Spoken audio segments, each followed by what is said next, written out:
बहू की कुड़कुड़। ये कहानी है शांति निवास की। शांति अपने घर में अपने बेटे रोहित, बेटी काजल के साथ काफी सुकून से रहती थी। पर कौन जानता था कि उसके घर की ये शांति कुछ ही समय में भंग होने वाली है। रोहित की उम्र शादी लायक हो गई थी और अपने बेटे की शादी करवाने के लिए शांति अपनी छोटी चचेरी बहन मोनिका को फोन करती है। नमस्कार जीजी, कैसी हो आप?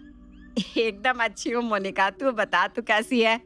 बस जीजी, आपके आशीर्वाद से सब कुशल मंगल। वैसे जीजी, आज आपको मेरी याद कैसे आ गई? बड़े दिनों बाद आपने फोन किया है, कोई काम था क्या? हाँ, काम तो था, पर मेरे ख्याल से ये सारी बात फोन पर करना सही नहीं होगा। इसलिए अगर तेरे पास थोड़ा समय हो तो तू एक बार घर आ जा। ए जीजी, कैसी बात कर रही हो? कहीं रोहित की शादी की तो बात नहीं करनी? मोनिका, सच में तू ना दिमाग से बहुत तेज है। 1 मिनट में समझ गई कि मुझे तुझसे क्या बात करनी है। खैर चल, अब समझ ही गए तो एक बढ़िया सा रिश्ता ढूंढ दे रोहित के लिए। लो जीजी, नेकी और पूछ पूछ। रोहित आपका ही नहीं बल्कि मेरा भी बेटा है, इसलिए आप चिंता मत कीजिए। इतना बोलकर शांति और मोनिका एक दूसरे का कॉल कट कर देते हैं। तो वहीं पीछे खड़ी खड़ी काजल अपनी माँ की सारी बातें सुन लेती है। माँ, अब भैया के लिए लड़कियां देखना शुरू कर रही हैं, वो भी बिना भाई की इजाजत के। हाँ काजल, क्योंकि मैं जानती हूँ कि मेरा रोहित मेरी बात को कभी नहीं काटेगा। आने दे शाम को, मैं अपने बेटे से इस बारे में जरूर बात करूंगी। शांति की बात सुनकर काजल कुछ नहीं कहती और अपने कमरे में चली जाती है। जब शाम को रोहित अपने घर आता है तो अपनी माँ की मनपसंद मिठाई रस मलाई लेकर आता है। माँ कहाँ हो? बाहर आओ, देखो मैं आपके लिए क्या लेकर आया हूँ। रोहित की आवाज सुनकर शांति और काजल नीचे हॉल में आते हैं, जहाँ वो रोहित के चेहरे पर प्यारी सी मुस्कान देखते हैं। क्या बात है बेटा, आज तो बड़ा खुश लग रहा है, कोई लॉटरी लग गई है क्या? हाँ माँ, ऐसा ही समझ लो, आज मेरा प्रमोशन हो गया है और उसी खुशी में देखो मैं आपके और काजल के लिए आपकी मनपसंद चीज लेकर आया हूँ। रोहित की खुशी और उसकी बात सुनकर शांति की आंखें नाम हो जाती है और वो रोहित के हाथ से ही अपना मुंह मीठा करती है। कुछ देर बाद शांति रोहित से शादी की बात करती है। माँ, आपने अगर मेरे लिए कोई फैसला लिया है तो बहुत सोच समझ कर ही लिया होगा, इसलिए आपको जैसा ठीक लगे आप वैसा ही कीजिए। मैं इस शादी के लिए तैयार हूँ। अब क्या था, रोहित की रजामंदी देख शांति की खुशी का कोई ठिकाना नहीं था। ऐसे ही समय गुजरता है और गुजरते समय के साथ रोहित के लिए पूजा नाम की एक बहुत अच्छी लड़की का रिश्ता आता है, जिसके बाद जल्द ही पूजा और रोहित की शादी हो जाती है। शादी के बाद पूजा अपने ससुराल की जिम्मेदारियों को बखूबी संभाल लेती है। ऐसे ही एक रात पूरा परिवार एक साथ बैठा हुआ था, तभी वहाँ रोहित अपनी माँ के लिए बनारसी साड़ी, बहन के लिए एक नया फोन लेकर आता है। ओए चुया, देख तेरे लिए क्या लेकर आया हूँ। माँ देखो ना, फिर से ये मुझे चूहिया बोल रहा है। अब चूहिया को चूहिया ना कहूँ तो क्या कहूँ? चल इन सबको छोड़, पहले ये देख मैं तेरे लिए लाया क्या हूँ। इतना बोलकर रोहित उसको फोन देता है। फोन देखकर काजल की खुशी का ठिकाना नहीं था। खुशी से वो अपने भाई को गले से लगा लेती है। सच में भैया, तू ना वर्ल्ड का बेस्ट भाई है, मेरे बिना मांगे सब कुछ दे देता है। अभी तक तो तू अपने भाई को मारने जा रही थी, क्या हो गया अब? माँ, वो तो भाई बहन का प्यार है, क्यों भैया? हाँ क्यों नहीं, वैसे इन सबको छोड़ो और माँ देखो आपके लिए क्या लेकर आया हूँ, बनारसी साड़ी। आपको ये साड़ी बहुत पसंद थी ना? बेटा पसंद तो बहुत थी, लेकिन इस साड़ी का मैं क्या करूँगी, अब तो मेरी उम्र भी हो चली है। अरे ऐसे थोड़ी ना होता है, पहनने, ओढ़ने, खेलने, कूदने, पढ़ने और खाने की कोई उम्र नहीं होती माँ। जहाँ वो लोग हंसते हुए एक दूसरे से बात कर रहे थे, वहीं उन लोगों की खुशियाँ पूजा से बर्दाश्त नहीं हो पा रही थी और बस इसीलिए वो रोहित की बातों का जवाब देते हुए कहती है। सही तो कह रही है माँ जी, अब उनकी उम्र ही कहाँ है इतनी सुंदर साड़ी पहनने की। अब माँ जी, अगर आपको ये साड़ी नहीं पहनी ना तो मुझे दे दीजिए। वैसे भी मेरी और रोहित की शादी अभी अभी हुई है और ये साड़ी ना मुझ पे अच्छी भी ज्यादा लगेगी। पूजा, ये तुम कैसी बात कर रही हो? मैं तुम्हें सेम साड़ी ला दूंगा, पर ये साड़ी माँ की है, तुम माँ से साड़ी कैसे ले सकती हो? क्यों? अगर मैंने माँ से ये साड़ी मांग ली तो कोई गुनाह कर दिया? अरे नहीं नहीं बहू, तूने कोई गुनाह नहीं किया। ले इस साड़ी को रख ले, तुझे ये साड़ी बहुत पसंद है ना? लेकिन माँ, मैं आपके लिए लाया हूँ। हाँ हाँ, नहीं ले रही मैं इस साड़ी को, रखो। पूजा गुस्से में वहां से अपने कमरे में चली जाती है। शांति रोहित से कुछ बोलती उससे पहले ही रोहित भी वहां से चला जाता है। शांति के घर में आज पहली बार क्लेश हुआ था। ये देखकर शांति को काफी ठेस पहुंचती है और वो भी चुपचाप अपने कमरे में चली जाती है।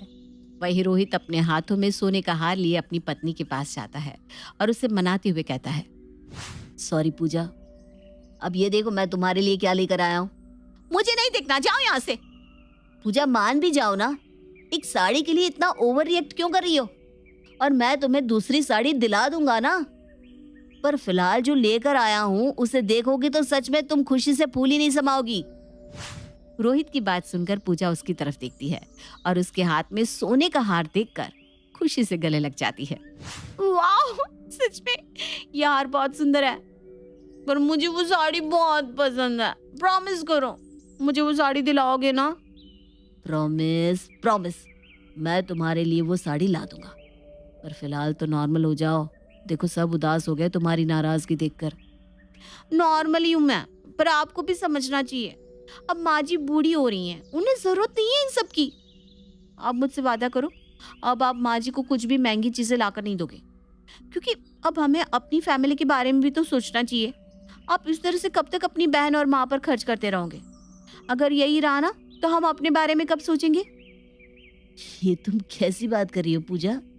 मेरी बहन मेरी जिम्मेदारी है और मेरी माँ मेरा फर्ज, इसलिए मैं ना तो अपने फर्ज से पीछे हट सकता हूँ और ना ही अपनी जिम्मेदारी से भाग सकता हूँ। पर रोहित, हमें हमारे फ्यूचर के बारे में भी तो सोचना होगा ना, और माँ का तो हम देख ही लेंगे ना। रही बात तुम्हारे बहन यानी कि तुम्हारी जिम्मेदारी की, तो उसकी शादी करवा दो। शादी के बाद वो अपने घर को संभालेगी। वैसे भी लड़कियां ना अपने ससुराल में अच्छी लगती है, ना कि मायके में। पूजा ये क्या बकवास कर रही हो तुम? मेरी बहन की अभी उम्र नहीं है शादी करने की। मुझे तो विश्वास ही नहीं हो रहा कि तुम ऐसा बोल सकती हो। तो क्या गलत बोल दिया?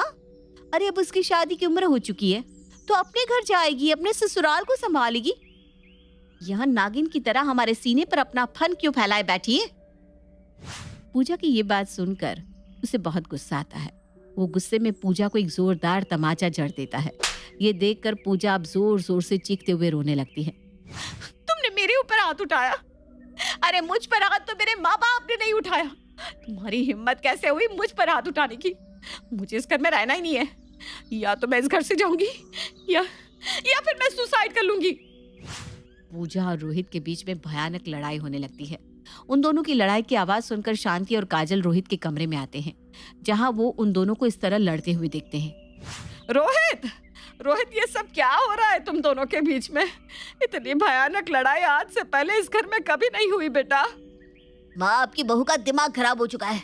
इसके दिमाग की तरह इसकी जुबान भी कुछ ज्यादा ही चल रही है। अरे क्या गलत बोल दिया मैंने? मेरा तो बस ये कहना है कि काजल की शादी करवा दो। क्या गलत कहा मैंने? भाभी ये क्या बोल रही हैं आप? मेरी शादी, मैं अभी 22 साल की हूँ। हाँ तो तुम सब भी ना मेरी एक बात कान खोलकर सुन लो। मेरे और रोहित का भी अब परिवार है, इसलिए रोहित इस घर में फालतू खर्च नहीं करेंगे। इतना बोलकर पूजा वहां से चली जाती है। पर ये सब देखकर शांति के ऊपर दुखों का पहाड़ टूट जाता है, क्योंकि आज से पहले शांति के घर में इस तरह का माहौल कभी नहीं हुआ था। शांति अब अपने घर में चाहकर भी कुछ नहीं बोल पाती। समय यूं ही गुजरता है और घर का माहौल बद से बदतर होता जाता है। पूजा की खुशी के लिए रोहित अब अपने घर में खर्चा देना बंद कर देता है। ऐसे ही एक दिन शांति और काजल आपस में बात कर रहे थे। माँ, कॉलेज की फीस भरनी है, समझ भी नहीं आ रहा क्या करूं। रोहित से पैसे मांग लेना बेटा, कुछ समय बाद जब मेरी पेंशन आएगी तब हम रोहित को पैसे दे देंगे। काजल और शांति आपस में बात कर रहे थे, तभी वहां उनकी बात सुनते हुए रोहित आ जाता है और अपनी माँ के हाथों में पैसे थमा कर कहता है, कुछ ही दिनों में तूने अपने भाई को पराया समझ लिया। भले ही मैं इस घर में खर्चा नहीं देता, लेकिन एक बात कान खोलकर सुन ले, तेरा भाई मरते दम तक तुम दोनों की सेवा करता रहेगा। रोहित ये बात बोल ही रहा था कि तभी वहां पूजा आ जाती है और एक बार फिर घर को अपने सर पर उठा लेती है। अच्छा, तो मुझसे छुपा कर यहाँ पैसे दिए जाते हैं। अब तो आप सबने हद कर दी, पर मैं अब और बर्दाश्त नहीं करूंगी। इस घर में या तो मैं रहूंगी या आप सब। अगर मैं रही तो ये घर बिल्कुल वैसे ही चलेगा जैसा मैं चाहती हूँ, नहीं तो मैं चली जाऊंगी। पूजा का गुस्सा और अपने घर की इज्जत बचाने के लिए शांति रोहित को पूजा के साथ जाने के लिए कह देती है। ठीक है बहू, अगर तुझे ये घर छोड़कर जाना ही है तो जा, पर इस घर से तू अकेले नहीं बल्कि रोहित भी जाएगा। ये क्या बोल रही है माँ? हाँ बेटा, चला जा, नहीं तो लोग कहेंगे कि माँ ने अपने बेटे का घर बसने नहीं दिया। नहीं माँ, मुझे फर्क नहीं पड़ता कि कौन क्या कह रहा है। मैं ये घर कभी नहीं छोड़ूंगा, पर हाँ, मैं पूजा को जरूर छोड़ दूंगा। मैं पूजा को डिवोर्स दे रहा हूँ। मुझे पता था कि पूजा को ये बात पता चलेगी तो वो यही नाटक करेगी, इसलिए मैंने पहले ही पेपर बनवा लिए थे। और हाँ, मैं उस माँ को कभी छोड़कर नहीं जा सकता जिसने मुझे जन्म दिया और पाल पोस के बड़ा किया। रोहित भी डिवोर्स पेपर निकालता है। पेपर देखकर रोहित के मुंह से डिवोर्स की बात सुनकर पूजा बहुत घबरा जाती है, क्योंकि भले ही पूजा अपने सास और ननद से प्यार नहीं करती थी, पर रोहित से बेहद प्यार करती थी और रोते हुए वो माफी मांग लेती है। मुझे माफ कर दो रोहित, मैं आपके बिना नहीं रह सकती, प्लीज मुझे तलाक मत दो। मैंने बचपन से माँ को देखा है, वो दादी को पसंद नहीं करती थी और पापा पर अपना हुक्म चलाती थी, और शायद वही चीज मैंने सीखी है। मैं वादा करती हूँ आगे से कभी ऐसा नहीं करूंगी। पूजा को ऐसे गिड़गिड़ाता देख रोहित पूजा को एक और मौका देता है और इस बार पूजा अपने घर को काफी अच्छे से संभाल कर रखना शुरू कर देती है।